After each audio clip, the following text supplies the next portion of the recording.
You're listening to Let Me Speak to a Manager with Frank Cava and Ian Mathews. What a crock of shit.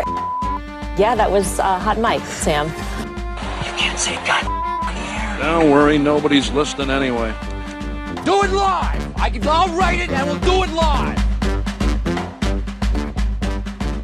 Frankie. Ian, you son of a bitch. Frankie, it's only 11 o'clock, but I'm already having a great day because Jenny made bacon this morning, and I got to it before the kids did. I'm not gonna lie to you. There's another great thing happening. Ian's also flexing for those of you not watching the video. Behind him, he's got, I don't know, I see over your right shoulder, you got some cards. Over your left shoulder, who do we got on the desk today? Who's on the right? I want to see that card on top on the right. Right here? Yeah, that one. So these are actually all sales I'm looking to ship today that I've sold on eBay already. That is a Ted Kluszewski 1951 Bowman card. Back is a little bit beat up. Still sold it for $20. And then I'll show you one more because you always like the meat cards. That is a Joe Demestri. That is a rodeo meats card. Came in a hot dog package. Absolutely, a couple of holes in it. His the card is peeled off on his face. Still got me $50. So there you go. So I'm doing start. some internet trolling right now, and I found someone who's looking to unload a bunch of sports memorabilia. So I'm going to try and buy some stuff later this week. You gonna buy like in a storage unit, or is it? I think it's in like someone's basement, but I think I'm going to try and buy I'll go through it with you when I get around to it, but I'm going to make a call to him as soon as we finish, and I'm going to try and buy like all of his football cards like before 1990. So it's fascinating. Frankie has made a fortune by buying at prices no one else can get their hands on. So all the time I'll send him a note like, dude, I just landed this card. It's a PSA 10. I can't do it here. He's like, that's awesome, man. I'm like, dude, look, there's another one. That same seller selling the same card. And Frankie's like, I can't buy retail, bro. I'm in here like looking at people's garages and shit for gems. And Frank found a few gems. He's also found some garbage. So because Frankie's my best friend, and I'm like, well, shit, I should just not buy the all high-end shit. I'm going to try to go do some bargain hunting. So I sent him, I found some like full set of a 1989 football set. And I'm like, man, probably getting fleeced. And he wrote back, he's like, yeah, you're probably getting fleeced. He's like, but it'll be fun. He's like, here's what I've learned so far. Normally they're a little off center. The corners are a little chipped, or they wouldn't have been selling it in the first place. Yes. Well, one of us are gonna hit a big one time. It's gonna be great. We're gonna be rich, Ian. We're gonna be rich. Yeah, but for the record, I want to go back to I'm in a really good mood today because I had bacon.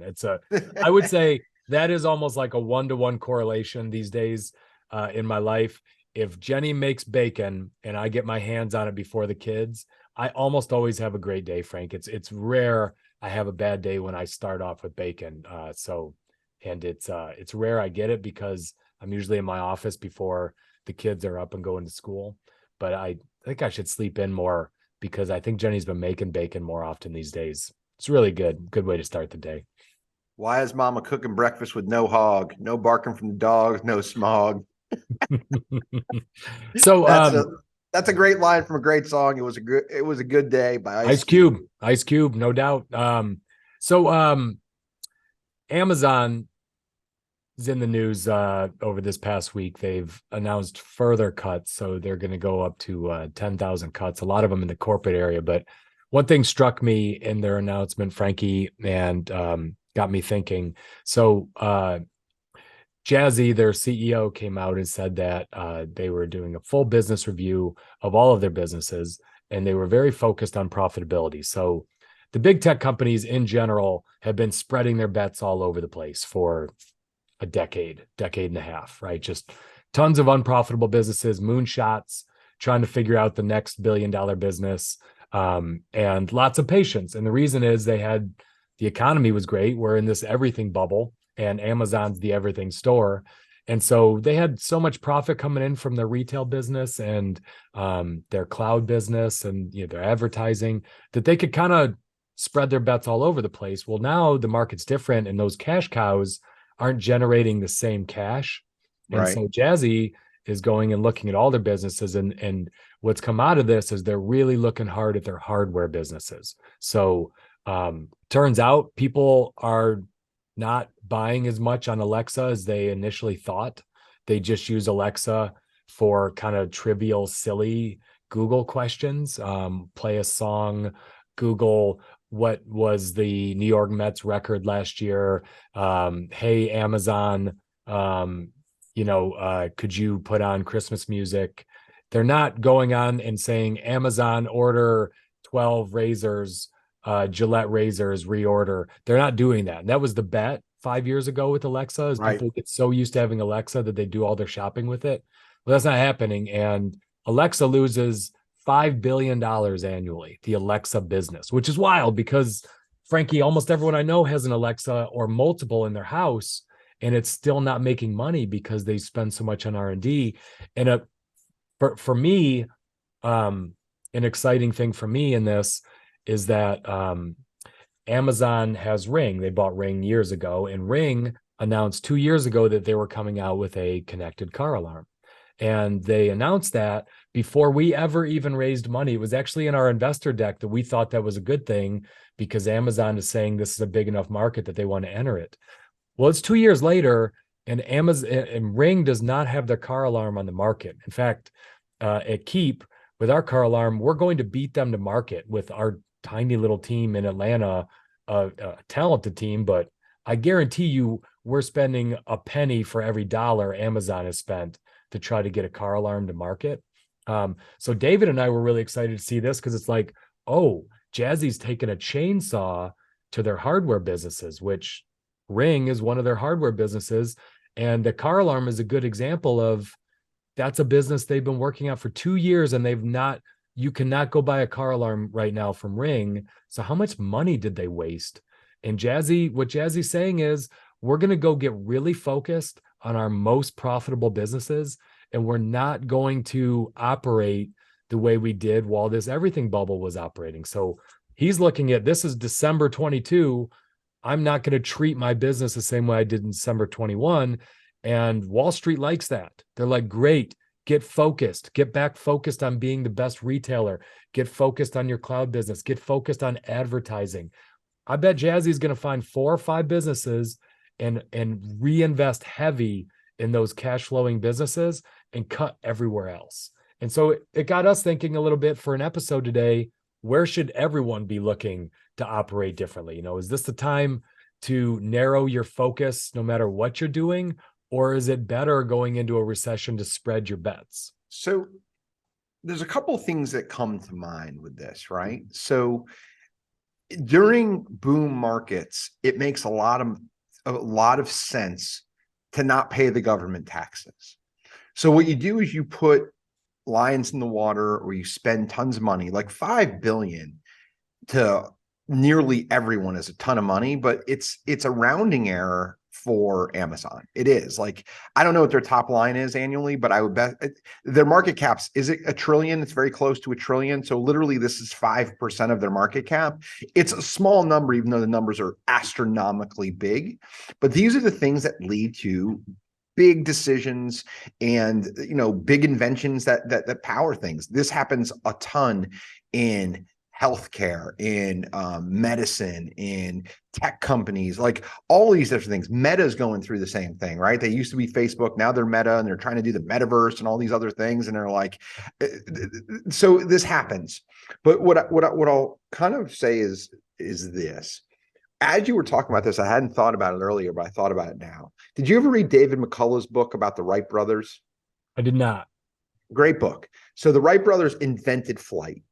They were bicycle mechanics from Ohio who in the summer would drive down to North Carolina, and they ultimately invented flight like on a little hill in Kitty Hawk, North Carolina, which is in the Outer Banks.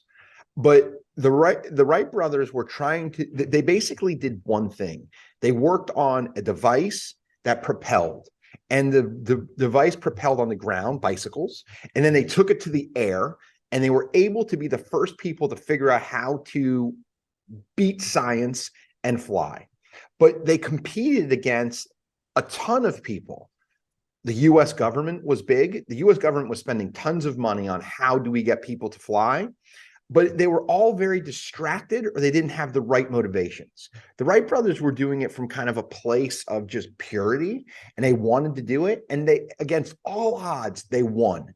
But they were singularly focused on one thing that had two applications.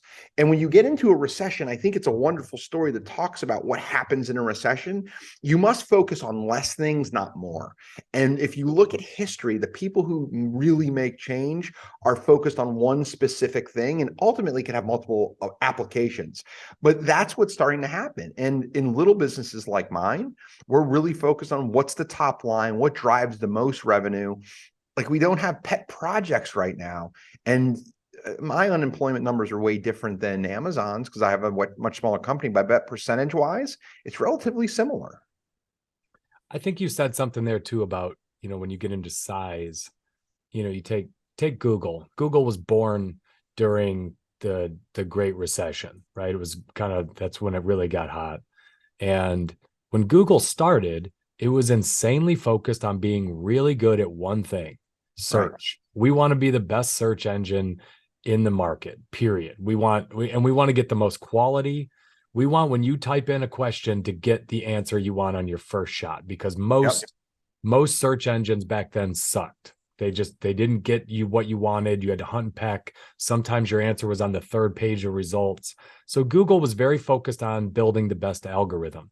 Today, Google is one of the biggest companies in the world.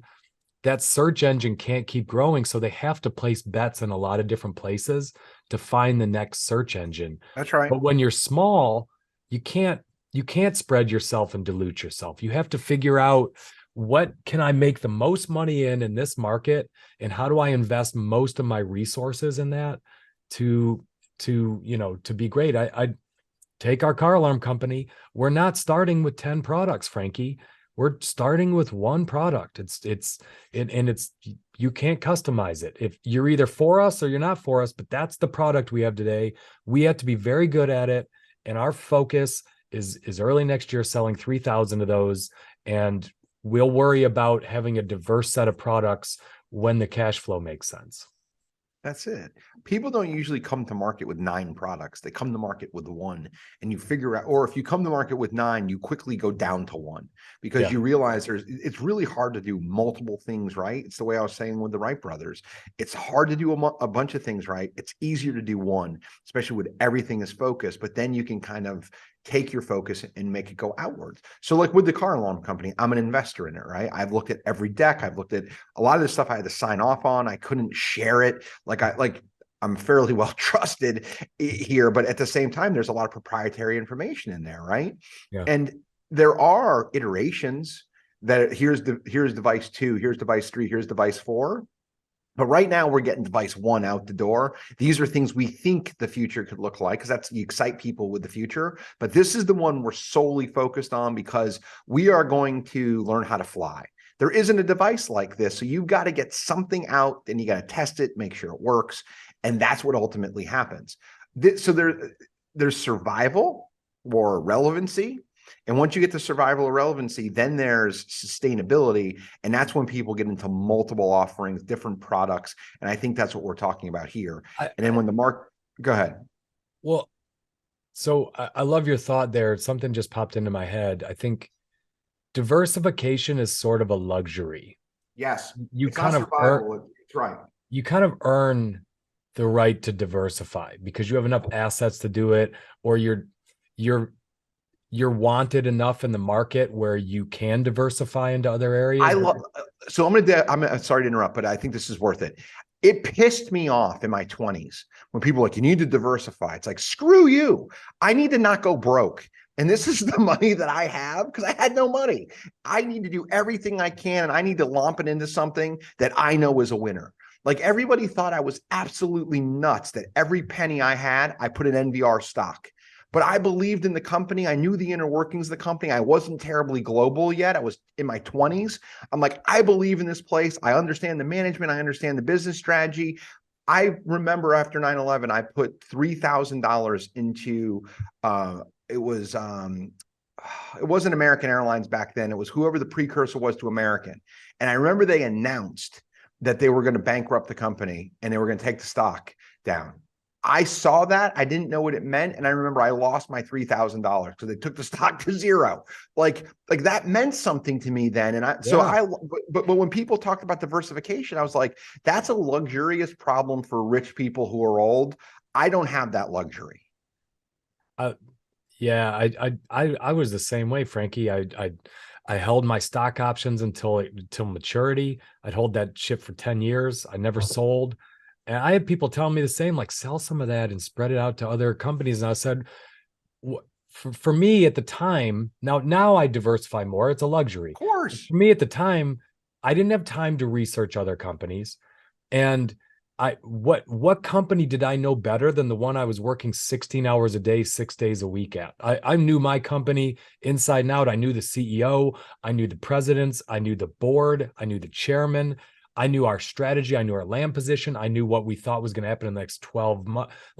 And I trusted all those people. I trusted they weren't going to do dumb things. I knew them personally. So I was the same as you. Why would I diversify? I'm all in on this company and my energy right now, especially during the Great Recession. I got blinders on. I'm going to just kick ass and I'm going to do my best because I believe in this company. I believe in our strategy. And I also knew something about my company. One thing I thought NVR did a good job of, they didn't play favorites. People didn't get jobs because they knew someone for the most part. NVR kind of found the best talent and put them in. It was a meritocracy. If you were kicking ass, you could come from outside the company like I did and race up the ladder as long as you produced. And so not until later did I get focused on diversifying anything, right? And now I would say I'm relatively diversified versus then. I got my hand in a bunch of different pots. But stop. So let's stop there. I think a good summary before we move into the next piece is this. Diversification is a luxury that comes with age, money, a skill set, a wider reach. I have 50 people that work here that all help me. I can look at more things now from the standpoint of like, I have more exposure because I got more people who can do it and then I can take the information. So Ian, we talked about this when we did the episode on the 10 things you must do different in a recession. I think it makes sense to say it here.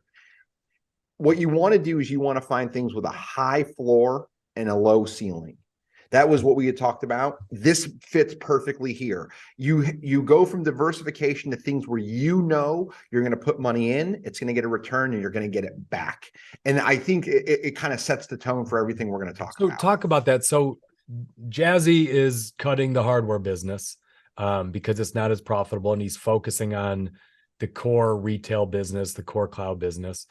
When you look at your business, Frankie, your real estate business, Cava companies, in December 2022, how are you looking at your business today versus 12 months ago, December 2021, before this mess of a market started to kind of crumble?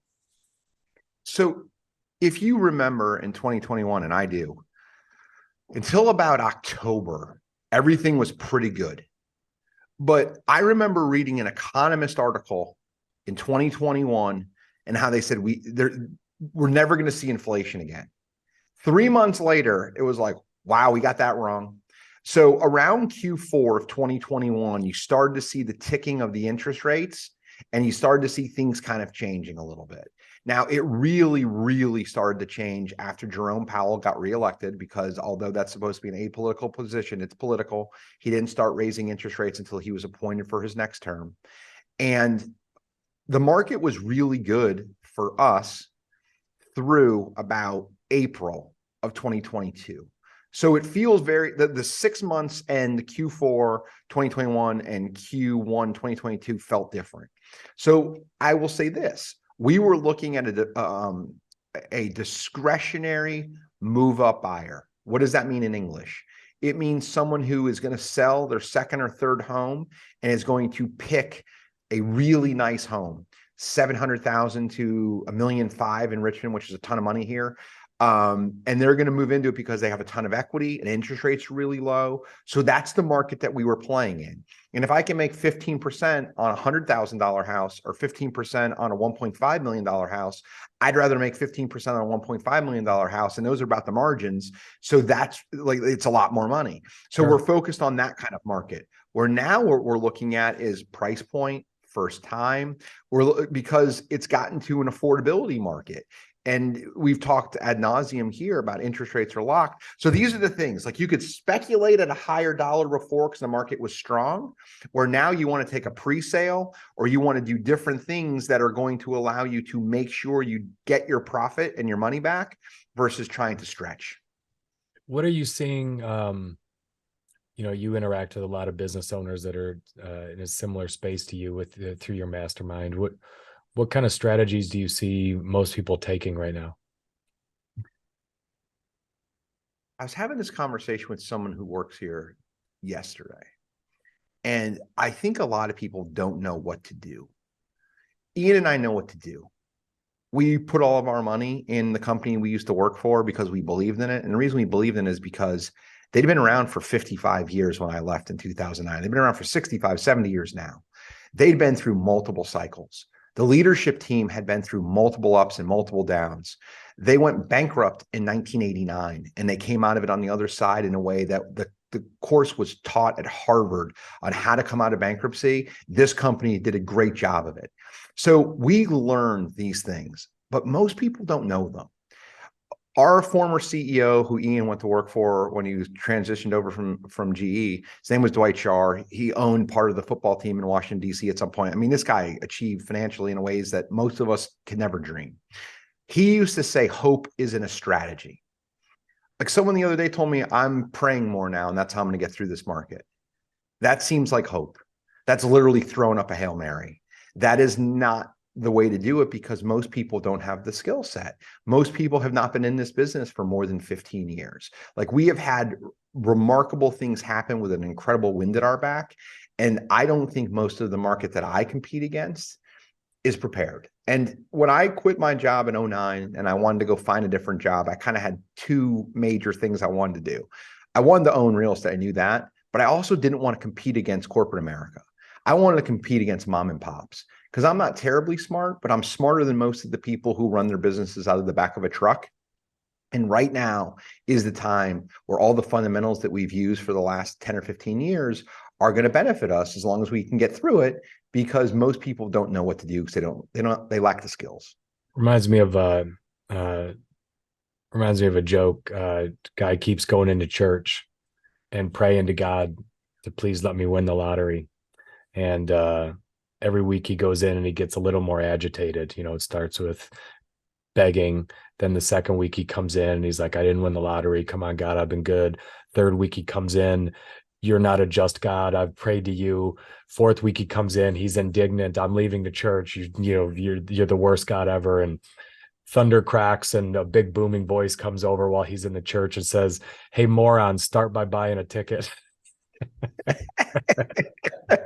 Whenever I hear people talking about praying their way out of it, it's it's kind of like, well, that's nice, but maybe you should take a little bit of action and not just hope for some things coming out of it. But when you look at your business, you have multiple lines of business, lines of work. You have different opportunities to make revenue. Are you leaning into one more than another? Are you taking a similar approach to Jazzy?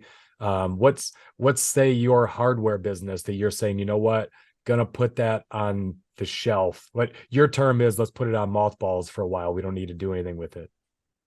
Yeah. So, I mean, I don't have the diversification that an Amazon has because I don't have the front line revenue, right? Or the top line revenue.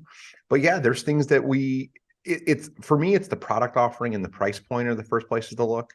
Where are you spending money on marketing? One of the things we talked about earlier today is what percentage of people do we do repeat business with, or do we get referrals? Something that I was told wasn't a business source that I'm now told is a really good business source. To put, like, it cost me $50,000 a month to run ads on television. If I was to build a newsletter and send it out to each person who sold us a house over the last 10 years, and we sent it to them every single month, and we gave them $500 for a referral that closed, that would cost me I don't know, 1/17th, maybe 1/50th as much as television. And it's one of those things that's really effective. So what you have to do is a couple things. You got to look at where you're spending, where you're making your money. How do you potentially spend a little bit less, and then refocus some of those efforts on things that could potentially pay some more. So this story is fascinating to me, Frankie, because you just, when you told me that you were shocked to find out how many of your sales were coming from referrals, I found that very interesting, because you strike me as someone who, one, invests very heavily in lead sources, and two, whenever I ask you, you know down to the penny what it costs you to get a lead from different sources. So Frank advertises on TV, Frank has billboards, Frank uses social media, Frank sends, like you just said, $50,000 in postcards based on lead sources of, say people that are behind on their utility bills or taxes. So Frank really has lots of different lead sources and knows them well. And when he told me, I just found out that I'm getting half my business from referrals, and it blew my mind. That shocked me. But it also was a lesson that a lot of times some of the absolute best business ideas are sitting right under your nose and you don't even know them. And I think some of that, I don't know, I'd be interested in your take. One, how that happened, how you've been in business 10 years and you're just kind of finding that out. But two, is that sometimes a function of you were spread so thin on so many different lines of business, and now you're really honing your focus more because the market is not giving as much? So there's actually a happy ending to this story. We're doing it now and we're working with people, but it didn't make its way to me. I talked about the people who don't have the skill set. Most of my managers haven't lived through one of these before, and they're relatively new at managing a business of this magnitude and size. I'm not. This is smaller than I'm accustomed to, but they are. So they're not asking the questions, and they're not elevating it, and we're not pushing, and we're not looking underneath these nooks and crannies. But the reason this came about is because I started banging the drum about 75 days ago on things you have to do different in a recession. And it came up in a conversation with a lead manager. The lead manager is good enough at their job where they're like, no, we still do this, but we're not focused on it, where we could easily turn this into a program. So since I learned that we have lead sources here, like one of our good buddies, Jeff Paxson, we talked to him, Mr. 2% from Indiana.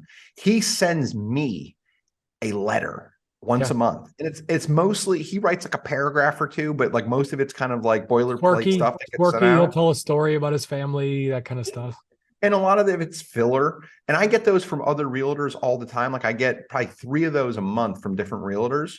Like we can build that, print it out, send it. You're paying for postage and you're paying. I'm not a great writer. Ian's not going to do this for me. So since I've learned this, I've had a conversation with a blog writer who's going to interview us, tell a story, get 2 or 3 little news things in there that kind of promote the story that we're trying to say. Like now's a great time to sell, prices, like little things like this.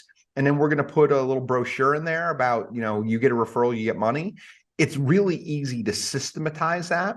But what we need to do is we need to have a conversation with everybody who works here and say, look, if you see these things, you need to raise your hand and you need to elevate it and you need to bring it to somebody. And if you don't know what to do with it, but it sounds like a good idea or it's generating revenue, how do we turn it into something we can systematize?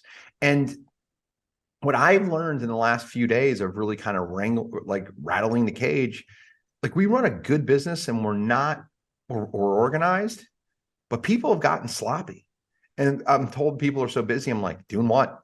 Like I was telling Ian this before we started, like I am really, really, like I'm banging the drum and I am digging into things and I'm saying, okay, this person's basically doing nothing. Why aren't they in the office helping us with estimates?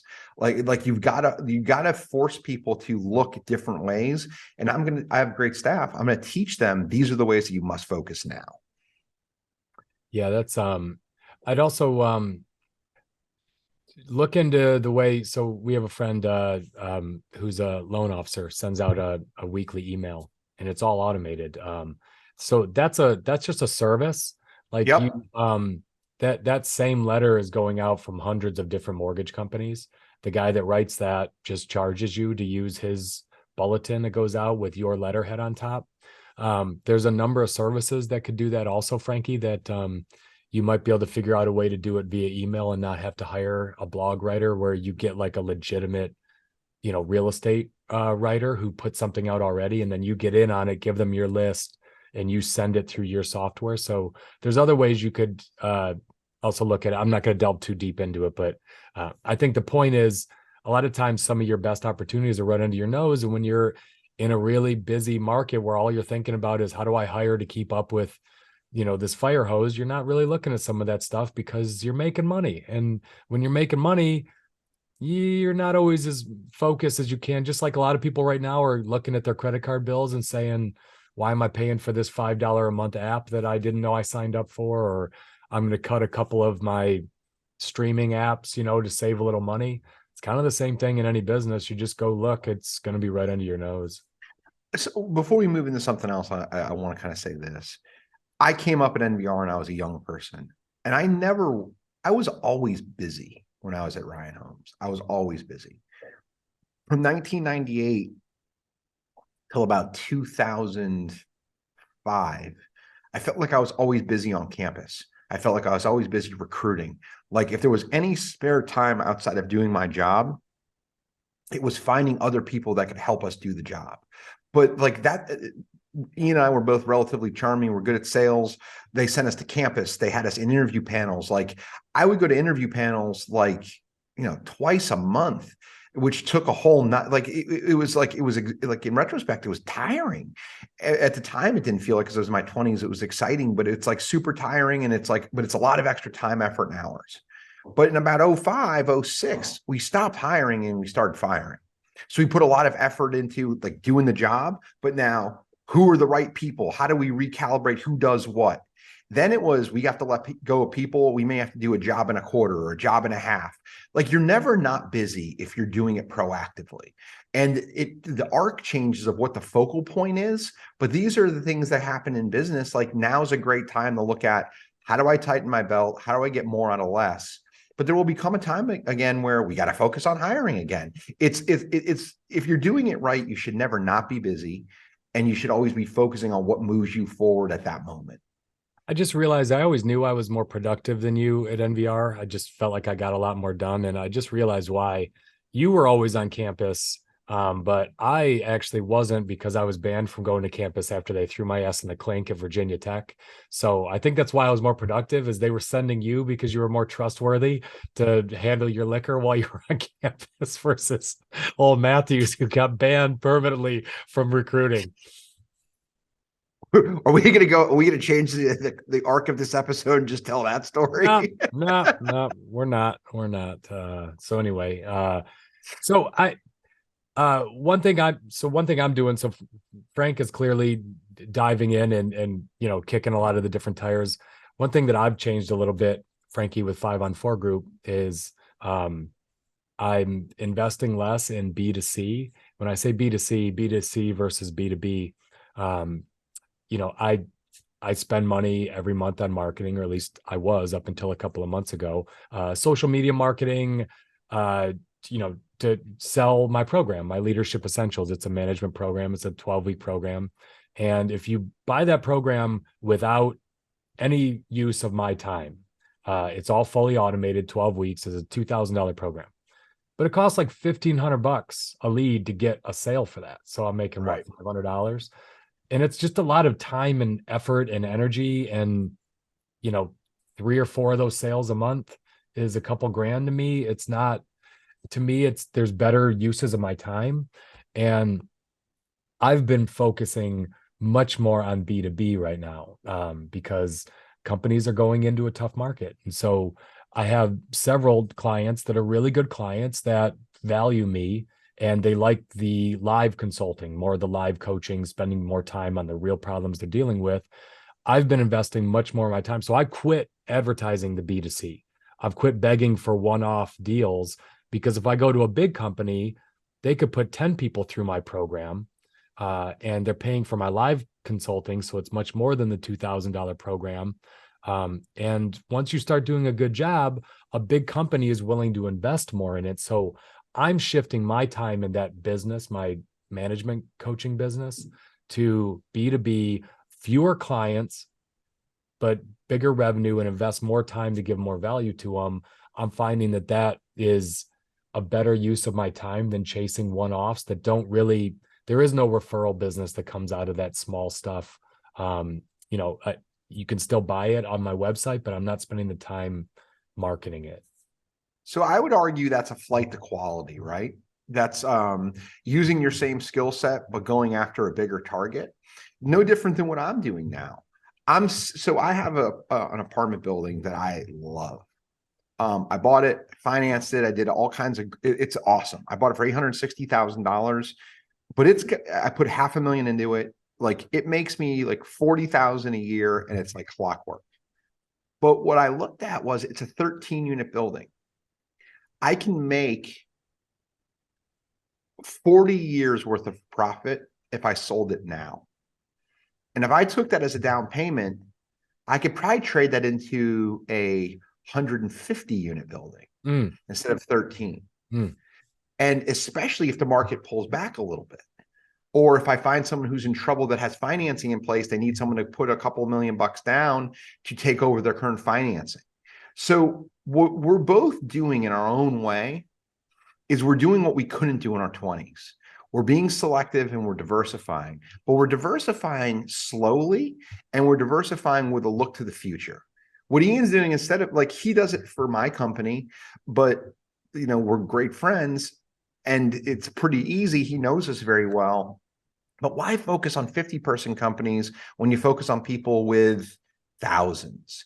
It becomes what they call an evergreen business model. So you start focusing on where there is less drag, more efficiency, and ultimately more revenue. And what I like to say is, like, where can you look at where they ain't, right? Clearly it's terrible English, but where can you look where nobody is? Like, where can you use your skill set? Like, we talked about it and joked about it with the baseball cards. I'm using the same kind of strategy I use with real estate, but like, in my market, everybody's looking for a $200,000 house. Less people are looking for $20 million properties because they don't have the money. So I can use the same skill set, the same things, the same everything, same analyzation, same spreadsheet, same contract. But now instead of making 15% on 300, you make 15% on 20 million. Those numbers change drastically. And Ian and I are basically both doing the same thing. Like, this is a place to get to over time and grow into. I don't think there's a way, like, I think what crypto is teaching us is there's not a way to microwave this process. You got to learn the real skills. But if you use the skills the right way, you can pivot and grow very, very quickly. I think one thing I'll add also is, it depends on the line of work you're in also. So with a startup, Frank started his business in a really scary time, right? You left NVR kind of at the bottom, right? When you're bumping along the bottom, but you can look back and be like, oh, how fortunate you started it at the bottom. At the time, I can tell you right now, that is not how he felt. It was challenging to get a mortgage, to get debt, to take a chance on a guy like Frank that wanted to start a real estate business when everyone had just gotten burned by real estate businesses. So yeah, you bought some stuff at really great prices then. It wasn't easy to get it because no one wanted to give you the money to go out and do it. You were having to beg from family, do those things. But a lot of really great startups start during recessions. And, for our car alarms, Frankie, we ship out our first devices in December. First quarter, we're marketing like crazy. So all the money we just raised, we're going to go try to sell 3,000 of these in the first 4 months of the year. Awesome. And for us, there's some advantages to a recession happening. Advertising, all the big companies, Facebook, Google, Amazon, they're laying off because it's a weaker advertising market. What does that mean, Frankie, for our cost to advertise? Goes way down. That's great for us. So we're Yes. a startup. We've already raised the money. I was going to have to spend money on Google advertising, Amazon, and Facebook advertising, whether it was a hot market or a bad market. But the fact that what else happens during a recession for cars? People end up riding their car longer. Like they take that car, like right now it's insanely hard to buy a car. They're incredibly expensive. So, and in most people's lives, like I think 53% of Americans rent. So their car for 53% of Americans is their biggest investment. So what are they going to do? Like people, like, have you heard about this Wanna phenomenon protect now it. where people are stealing their catalytic converters? Oh yeah, 100%. Crazy, right? Yeah. So people are stealing. I don't know what a catalytic converter is, but if it's missing, it's kind of like your pancreas. I don't know what it does, but I'm sure if I didn't have one, it'd be pretty serious. It's the same type of thing with this. So what they do is they lean into it. I can't buy a new car, so I'll spend $200-$400 on this alarm that's going to protect my biggest asset. Yeah. And for us, when you look at diversifying, we're going to start, Frankie, by advertising in 4 or 5 different places. Yep. But we are going to look really, really close early. What's working? Is it Amazon? Is it Instagram? All we care about is acquisition costs. What is it? What is our CAC, customer acquisition cost? How much does it cost to sell one of our car alarms, one of our monitoring devices? And we are very quickly going to shift our budget to whichever of those becomes the winner. If it's Amazon, That's cool. right. If it's QVC, great. Fine. We don't care, but we're not going to stay diversified just to stay diversified because we're too new. So this comes back to we're small. We're a startup. We don't have the luxury of Coca-Cola where we spread our marketing budget everywhere to just be in every pore of you. We need to sell 3,000 units at the lowest friggin' cost we can because cash is really important and we don't want to burn it. And so we'll diversify first to figure out which is cheapest. And then we're going to go all in and sell 3,000 units.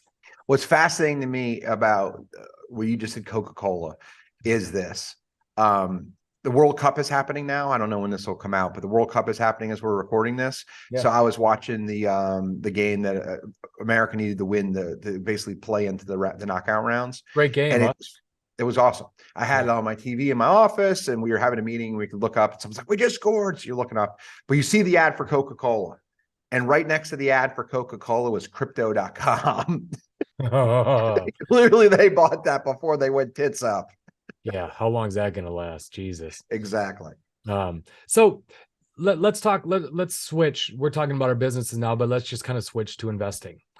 So right now, what I'm doing, because we're still towards the top of the everything bubble with prices, I'm selling everything obscure that I can. Poorly graded cards that are getting too much. People are paying up because there's so much demand. So people can't get 10s and 9s and 8s high grade cards. So they'll pay for a 6 what they would have paid for a 10 a year and a half ago. I'm trying to sell as much of that as I can right now, Frank. And I'm holding onto my blue chip names, my Hall of Fame guys, my high grade cards. I'm holding onto the really good stuff. And I'm trying to sell, this stack you just asked me about. These are not high grade cards and they're not really stars, but they're cards that people are still paying money for. I'm lightening the load, less cards, but higher quality cards that I have. And I can always go back and buy these when the market drops and prices drop. I'm going to go back and buy those cards at much higher grades and cheaper prices. And I think investing, I think it's the same with stocks. I think it's the same with real estate. Everything is elevated right now during this everything bubble from low rates for so long. And the air has not come out of everything yet. It's going to happen. So I'm trying to only hold the best and just keep pumping my cash flow up. So there's an emotional cycle that happens in investing. And if you pay attention to the emotional cycle, I remember it was 2015 and I was on the phone with the seller. Like I was going to see the new Star Wars movie, right? And I remember the seller said something and she says, in this market, and she was referring to how bad the market was. And I remember just being struck by it. I'm like, this person doesn't know what's happening. This person's caught in the emotional cycle. They're not in reality. And ultimately we bought that house and we bought it at a low number because she wasn't up to speed on what was happening. She was still telling me a story from 2009 through 12. The market had changed. Unemployment was back down. Like it was a tired story. But the masses are usually slow to adapt. And what Ian and I are looking at here is this. We talked about before, like the emotional high that people are under. It's the opposite of the VIX. The VIX is the volatility index. The VIX was the absolute lowest on March 20th of 2020. Like that was the moment to get in. Housing is absolutely at its peak 6 months ago. So these things don't last for very long, and it usually takes 10 to 15 years to get back there. But what I'm telling you is people are going to think that the market is higher than it is, and we're going to be able to sell. Ian, on $100 to $200 baseball cards. What did that card trade for? Pick one of those cards and tell me what that card was trading for in 2018. A fifth? Half? Yeah, quarter? I would say that's absolutely accurate. I would say some cards popped 5x in 2021 from where they were in 19. Right. And they've that's only dropped 50%. So there's more to come, in my opinion. And there's a bunch of major reasons for it, right? Like 2020, 2021, nobody could go anywhere because we were all scared to death. We were going to die of COVID. So everybody hunkered down, and the word staycation came out, right? And then the other thing that happened is the government printed $4 trillion and handed it out. So this causes a bubble.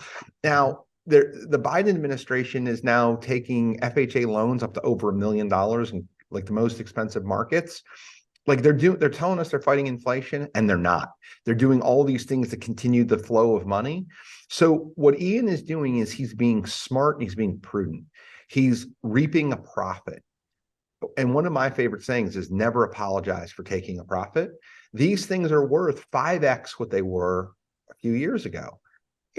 Like if you don't have to have them, get rid of them and be in cash. Like Warren and Charlie have been doing this for decades. So like these are the smart things that you can take advantage of. And on the other side of it, we're going to be at bottom long enough to capitalize if you're smart now.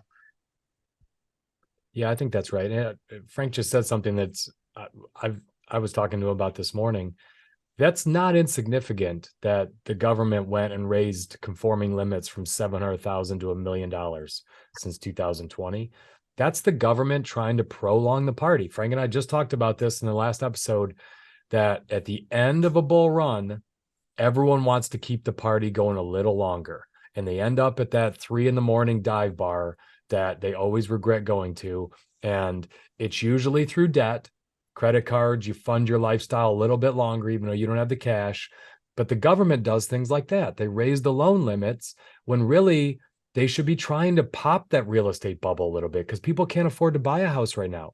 But instead, they're trying to keep it going by raising loan limits so much. That's not the problem. The problem is affordability of the house. So by raising that loan limit, it just means more people can get themselves into more debt with a high debt to income ratio and live beneath their means. That's going to create foreclosures. That's going to create more hardship than it's worth. And it's going to make the crash even harder. Exactly. They're doing the exact opposite thing. What was the conforming loan limit when you got into the business, Frank?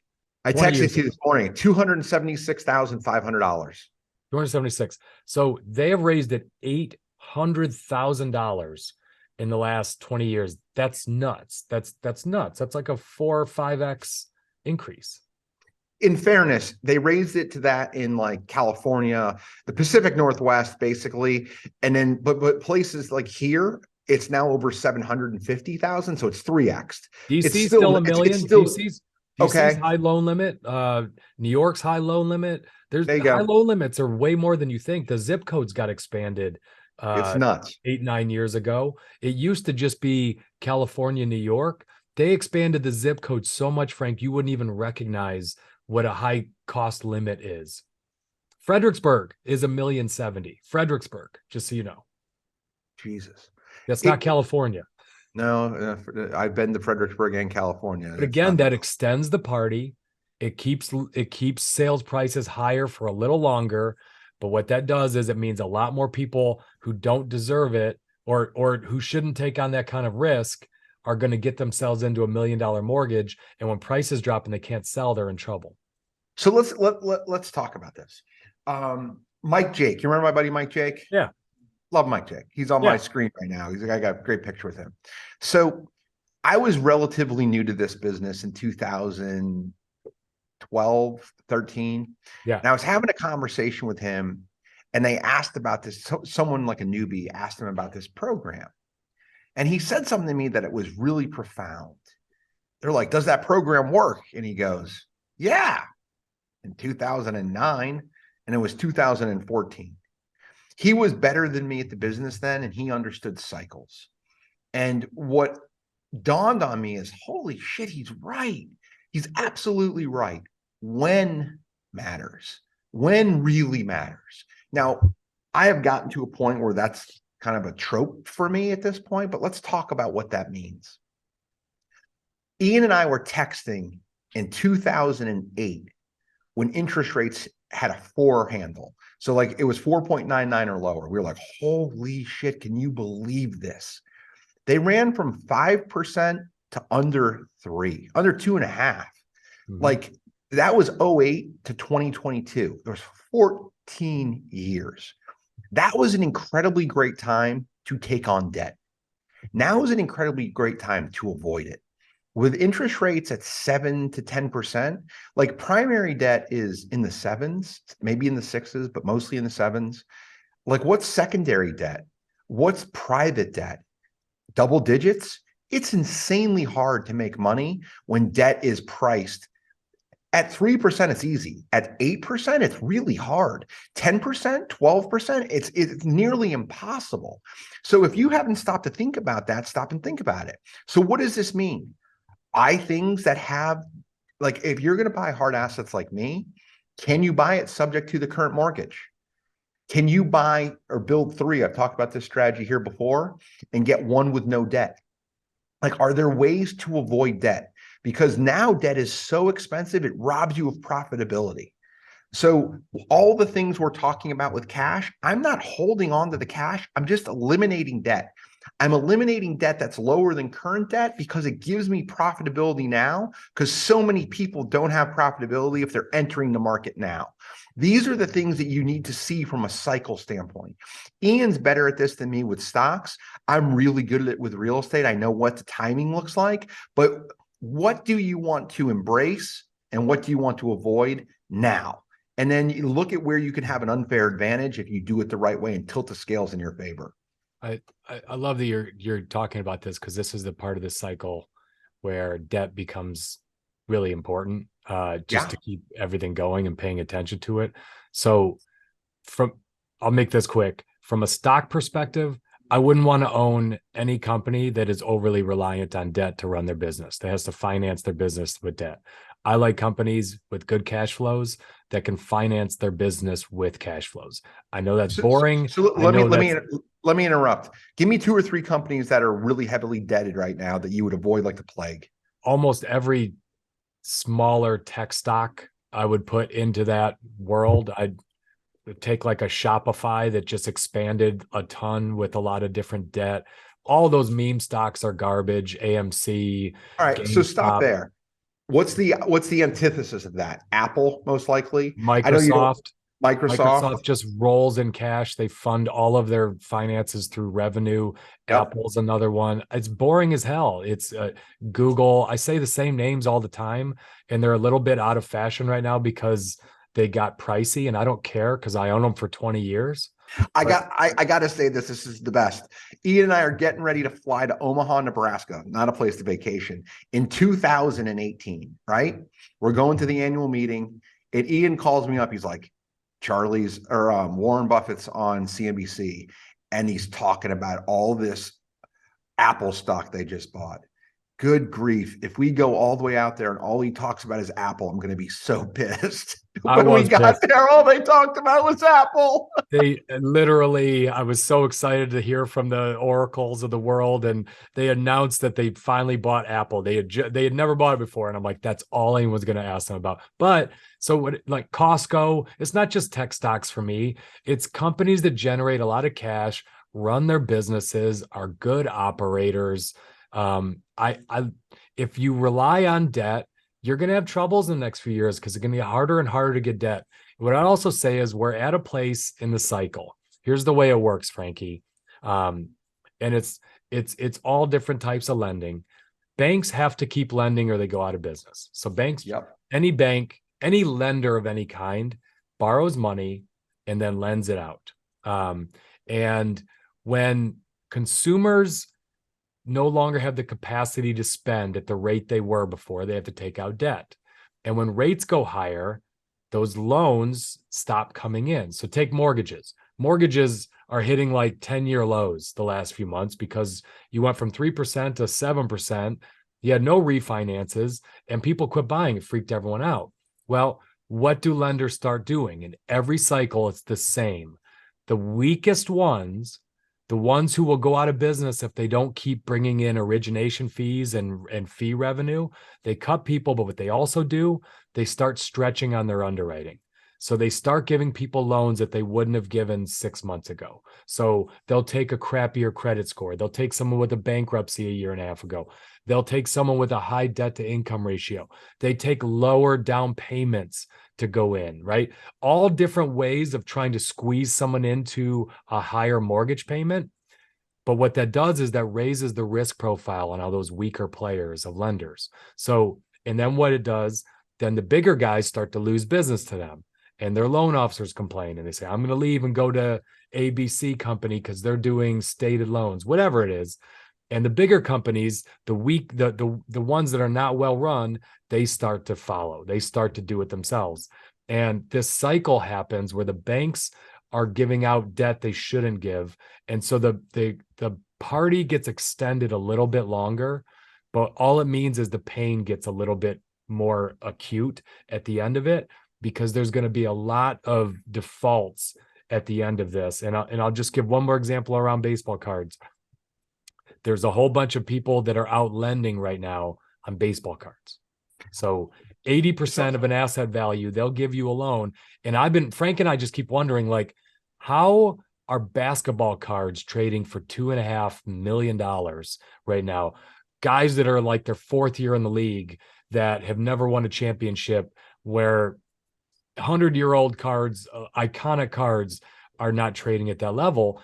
And I'm kind of figuring it out. There are lenders out there that will lend you up to a couple $1 million based on the asset value. Well, when that asset value drops, you know what's going to happen. They're going to call and they're going to say, hey, your card's now worth $1 million, not $2 million. We need $1 million, we need $1 million back. We got a little margin call here.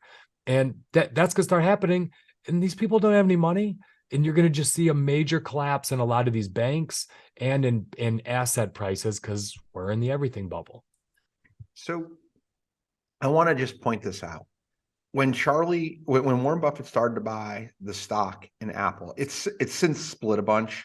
So it's very hard to say this because the numbers are different. But the basis of that stock in April of 2018 was $41.31. This is Apple 2018, a month before the meeting when he actually bought. It's gone up by 3.35 times. And that's for the average person, and they got a better deal than the average person. So as much as we thought this was a boring trade, it's 3.5x in 3.5 years. And this is why they're some of the richest people on the planet, because they understand, like, when you think something has run, they see that there's still value in it, and it was a flight to quality early. Anything else to say on Apple, or can I move on to the cards? I'll tell you something, buddy. They're still buying billions of dollars of Apple. So if you're sitting here thinking, damn, I missed that wing, I'm here to say right now that Warren Buffett is still buying a ton of Apple. He is still buying a ton of Costco. He is still buying a ton of Microsoft. The things I'm talking about, they're still buying, and they're out of fashion and they're boring, but those dudes buy things for the long term. Even though they only got a few years left to live, they still buy shit that they want to hold 20, 30 years because they think they're going to live forever. So let's move it to a speculative bubble where it's not as sophisticated. Trading cards. Would you say, true or false, Ian, lending, even late in the cycle, lending standards around houses are much, much stronger than they were in 2007? Yes. Absolutely. Absolutely. But all the bad decisions and all the bad policy and all the bad practices that went into housing in 2004, 5, 6, and ultimately 7 and 8, when it blew up, are now being used around other asset classes, like baseball cards. Now the same inane, idiotic stuff that people were doing around housing is now being used to fuel a different market. So is now a good time to buy baseball cards or to sell? So Hell yeah, it is. So this Sell. is the stuff that you look at when you're a kid and you're like, I wish I was this smart. I wish I understood it. Like you get if I these don't, things. if I don't want to own it when I'm 75, right? Yeah. I'm in 30 years. If I don't want to own it in 30 years, if I look out to 2050, if I don't want to own it, I'm not buying it today. I'm not buying anything that I would want to get rid of anytime in the next 2 decades. But we're also talking about a hobby that has small dollars in association to what you are able to buy. And it's kind of, you're doing it because there's an emotional connection to it and you want to. It's not like you live off of this stuff. The fundamentals that you use to invest are very different than the fundamentals that you use to buy baseball cards. But but if you wanted to build a baseball card collection and get rich on it, now's a good time to sell it and not a good time to buy because of all of these things. Ian and I were having If you want to do it, the best time to do it's going to be in a couple of years. You're going absolutely to get outrageously good prices. So Ian and I talked about this a couple of days ago, right? We're like, what about these idiots that are all buying these cards with debt? So what's going to happen is people are going to start missing payments. There's going to be a call. And what's going to ultimately happen is these small companies are going to have all of these assets, these cards they have to foreclose on, come back after, whatever. But what's going to happen is it's going to go all the way through the meat grinder. And then someone really, really, really smart, like Jamie Dimon or Goldman Sachs, is going to buy these assets at 14, 15, 18 cents on the dollar. And then they're going to just trade it. They're going to trade it at $27, 20 cents on the dollar. And you're like, why would they not take it all the way up? They don't need to. They're going to do it really quick and fast. And they're going to get a 45, 60, 100% return. And they're going to do it in a quarter. That's so true. That is so true. That is what they did with real estate. That is, they went foreclosed as fast as they could to get their cash. That's the velocity of money. The big New York firms, they care about velocity. How quickly can we go make a return and turn the money over as many times as we can in a year? And they'll laugh at someone like Ian and me, and who are going to take the asset, take the risk, take the time, and we're going to get it to 85% of market and sell it. We'll make more than they will, but it'll take us months or years, or they'll just be on to a new trade. So if you don't think it can happen to baseball cards or wine, why the hell not? It already happened with real estate, and real estate is one of the biggest wealth engines in America. We can tell a story about a friend of ours who owns restaurants. We kind of talked about it here. He bought a steakhouse and he owns 4,000 bottles of premium wine. The steakhouse didn't want to move them. They just sold it to him for like 15 cents on the dollar. And like, he was generous to share like 9 of them with us in one night. We had a great time. Delicious. Delicious. It was incredible. Delicious. But it's one of those things where these things happen. You just look at speed and you're like, screw it. I want to liquidate.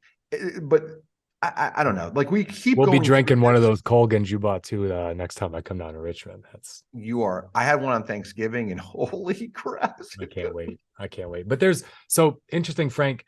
This isn't just us talking about doom and gloom. So it's already hitting a lot of the luxury areas. So luxury vehicles, right? Luxury clubs. So there's an article that just came out in the New York Times. Frank, did you see this? That Miami nightclubs had to shut down for a few weeks when FTX went out.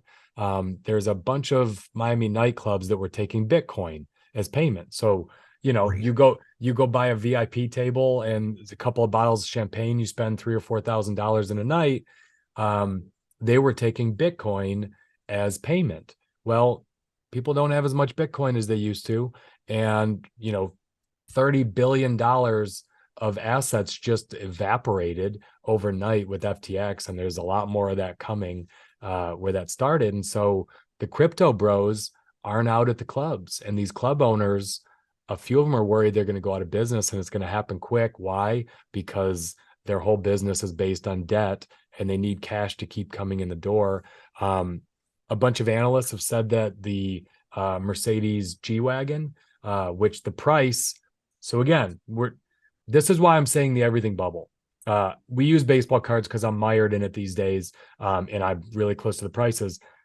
A G-Wagon could be had about 4 years ago for about $120,000. It went in 2021, doubled, went to like $250. They got up to over $300,000 at their peak. They're already trading back down to $200,000.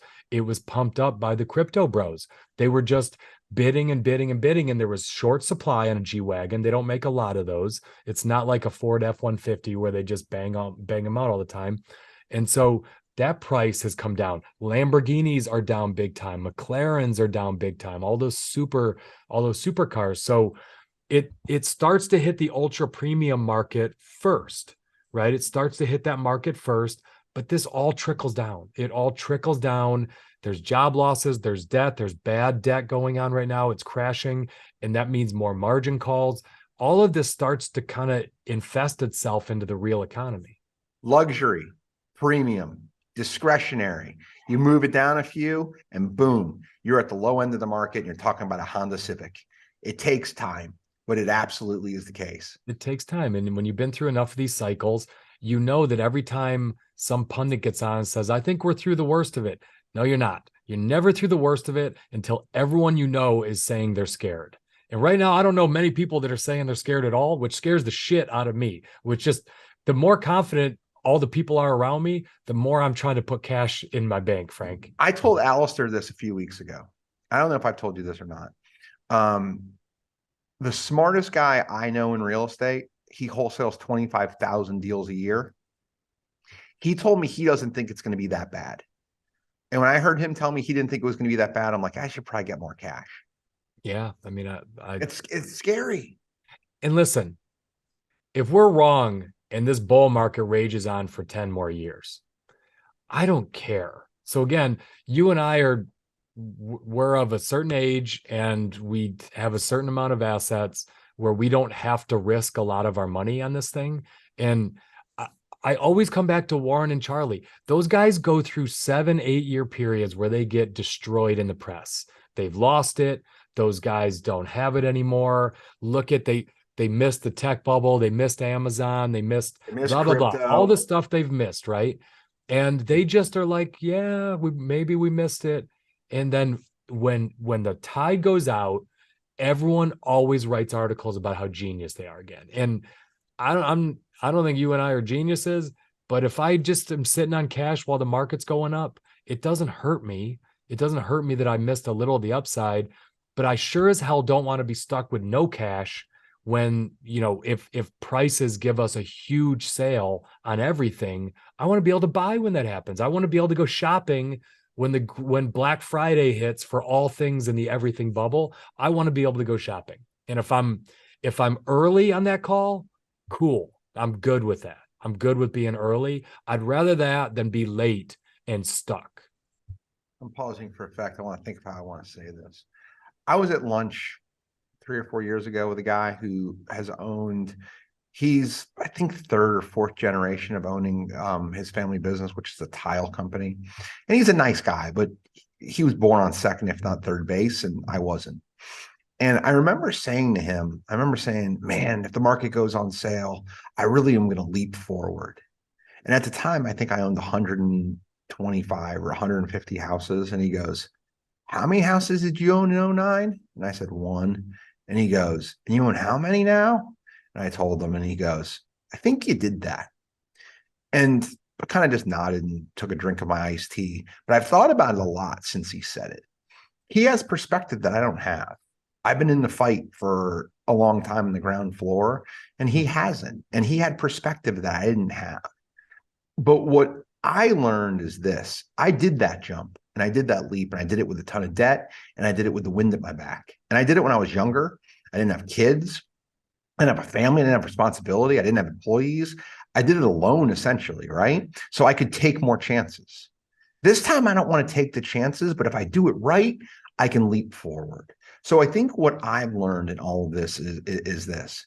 Be honest about who you are, where you're at, what's happening around you, and look at what do you want 1, 3, 5, 10 years into the future, and how can you do it with the ease is the wrong word, but with the most amount of certainty or the highest floor that gives you an ability to not lose. And if you're doing this for the first time, you're probably taking more risk and more chance. But if you're doing it as a pro, there's a way to do it without getting your knees skinned. I think I'll just finish with to go back to something we already harped on a little bit.